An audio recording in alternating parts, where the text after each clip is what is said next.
Hey guys, welcome to my channel. Today I'll be showing you how I made these RAE DUNN inspired Halloween wooden bead garlands. If you're new here and you like this video, please don't forget to subscribe. Okay, let's get started. So for this craft, you're gonna need a pack of these little wood ghost ornaments. Those are from Dollar Tree. And also these pumpkin ornaments, which are also from Dollar Tree. And these wood beads I did paint myself. They actually came just like a natural wooden color. I'll leave a link down below on the best way to paint wooden beads. I'll also leave a link to where I found these on Amazon.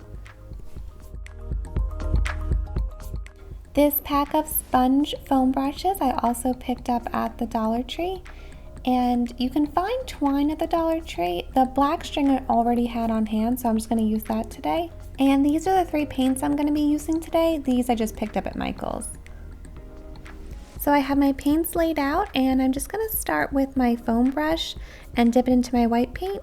And I'm just going to paint about 1 to 2 coats of white paint on my ghost. I'll wait for that to dry, and then I'll flip him over and paint the other side.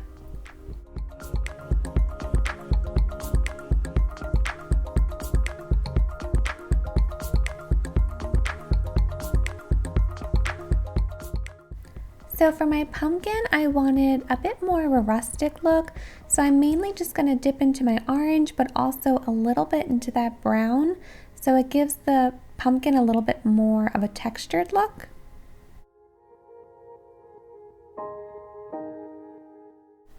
I felt like it wasn't rustic enough looking yet, so I just dipped a little bit more into that brown paint and made a couple lines, and then I just kind of brushed them out really gently.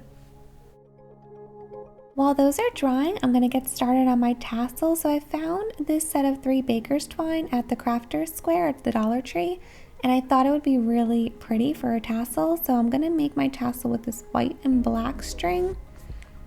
So here you're just going to see I'm going to wrap it around my hand about 20 to 30 times depending on what size tassel that you want, and then I'm just going to trim it off. Then I'm just going to trim a piece of string about a couple of inches long.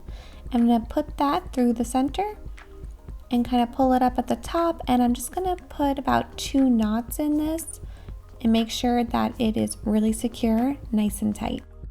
Once that is knotted, you're going to pull the string tight at the bottom, and you're just going to cut them in half. And then I like to try and fold over those 2 ends, like over the knot that we just made up top.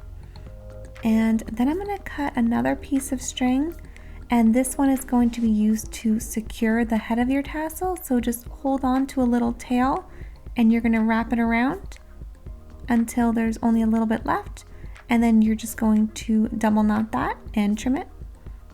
And now we're just going to pull our tassel straight and just trim off the bottom so it's nice and even. For a more in-depth tutorial on how I make these tassels, I'm going to leave my original farmhouse bead tutorial linked down below. It goes a little bit slower and it's easier to see.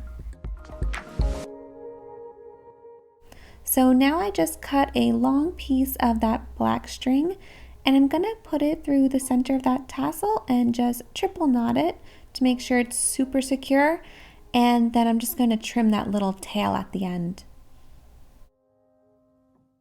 Now we can start stringing our garland. So for this one, I'm just going for a black and white pattern. So you'll just see me put about 30 beads rotating back and forth.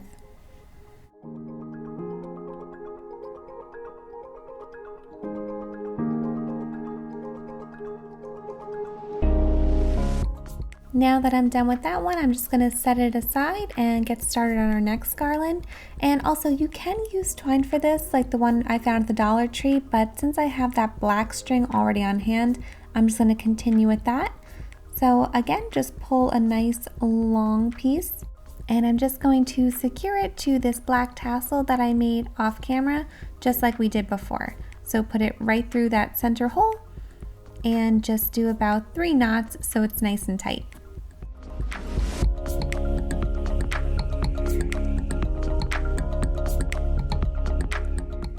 Now I'm going to start stringing this one. So for this one, I did an alternating pattern of white, orange, black, and I did about 30 beads for this one as well.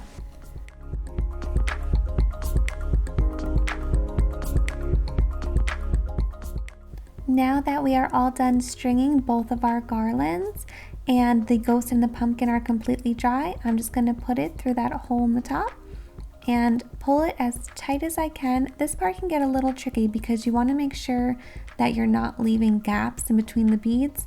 So just pull it really tight, and I'm going to secure it up with about 2 to 3 knots, and then I'll just trim off that extra.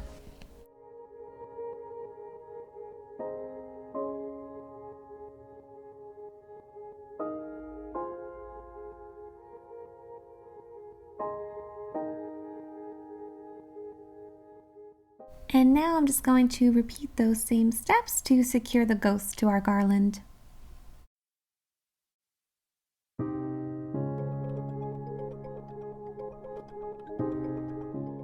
Now for the RAE DUNN inspired part of this craft.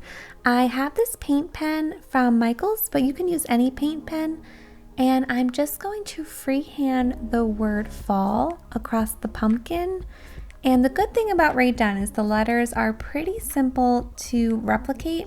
So just take your time, and I actually practiced on a piece of paper before I actually went on the pumpkin. But if you do mess up, it's completely okay. You can just repaint over your pumpkin and try it again.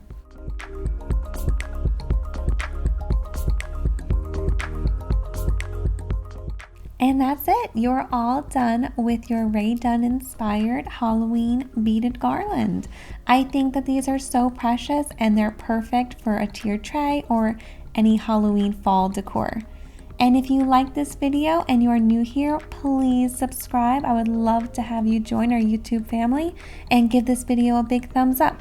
Thank you so much for watching.